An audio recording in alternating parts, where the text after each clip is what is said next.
I'm Bethany J, your Black Chronicle news correspondent, and I am here with one of the original kings of comedy. You were serious, huh? D.L. Hughley. Yes. I see it. I'm excited. I'm glad you are. To be in your presence. How are you doing this morning? I'm wonderful. I really doing am. well. I have to say, as I was preparing for this interview, you have a lot of jobs. It's like the In Living Color skit, the Hey Mon. You got 15. You were introduced to me in my youth as a stand-up comedian, a very respected actor. I watched the Hughleys all the time growing up. The Brothers is one of my favorite movies, like a cultural classic. But you're also talk show host, radio personality, radio host, New York Times best-selling author. The list goes on and on. Political commentator. How do you balance all of these jobs? They're the same thing. Really? Yeah, I mean, actually, just it's basically based on my perspective. So it's like water that comes to your house. Some you use to wash clothes, some you take a shower with, some you cook with. Same source, different uses. So they don't necessarily feel that different to me. Really? Do you have a favorite or one that you really enjoy? Stand-up is my favorite. Okay, yes. Always that yes. first love. Right.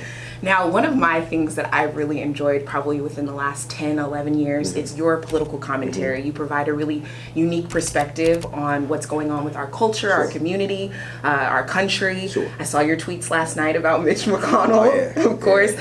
We have, 20 plus people running for the Democratic office. Could you see yourself ever adding political office? I think politics are only important to me, and it's that I find them interesting like I would find anything else interesting. I think that people have never been probably more politically engaged, but it's not. To me, it's just powerful men and women. We've always kind of been fascinated with them, and now politics is taken on the air of celebrity. So it kind of goes hand in hand. So it's just what I find interesting. I tend to talk about. So it's not. I'm not a political activist. I don't have political aspirations. It's just interesting to me. Just give your spill. Yes.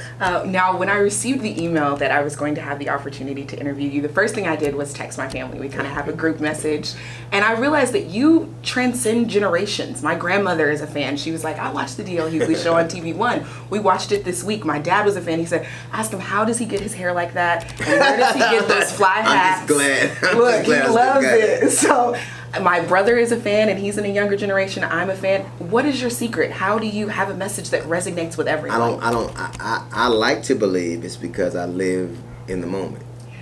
I'm not connected to anything. I'm not like a nomad, but I take whatever moments exist and extrapolate all I can from them and move on. I don't have to marry a particular time or perspective. I can admit when I'm wrong. It's just not. I'm more fluid in terms of what I find interesting. Than I'm not rigid about that. I think I'm interested in. I find people interesting, so it's not hard to relate to people whether they're young or they're older or women or men. It's just it's easy to have conversations with things you're interested in. I love that. And I was watching a video on TV1. They commemorated your 56th birthday. Happy belated birthday, 56 questions. You talked about entering through the side door. How you received your HBO special through hosting Def Jam and your sitcom as well through kind of that side door. What is your take on kind of the new social media comedians that we have today, kind of this younger generation? They're kind of entering through the side door. Well, I think that it depends on what they're doing. Well, listen. Obviously, whatever you're looking for is looking for you, and so if this hasn't always been their passion, whatever kind of way they get here, is remarkable. But I think like anything else, the cream will rise to the top, and what's at the bottom will settle. Whatever is meant for you will have longevity. If it ain't, it won't. But I don't begrudge anybody how they get there. Some people take the most expedient way. Some people take the best. It's just nice to see somebody who lives up and past whatever expectations people have of them. So it's easy to be funny once or maybe twice, but can you do it over and over again? So we'll see. That's the key. Do you have any that you follow or that you're a fan of, or no? No, I'm not. I'm just interested in a lot of other things, and like to me, I think when you tend to follow people who do what you do, you find your perspective tainted, even if it's accidentally. Yeah. Like you can't like. I don't. If you look at Michael Jordan long enough, you're gonna be Kobe Bryant. That's right. And so you start to embody things, even like husband and wives who hang out all the time. Your dog will start to look like you. You know what I mean? So I think that the more you permeate yourself with people or surround yourself with people who do what you do, I think the more narrow you are.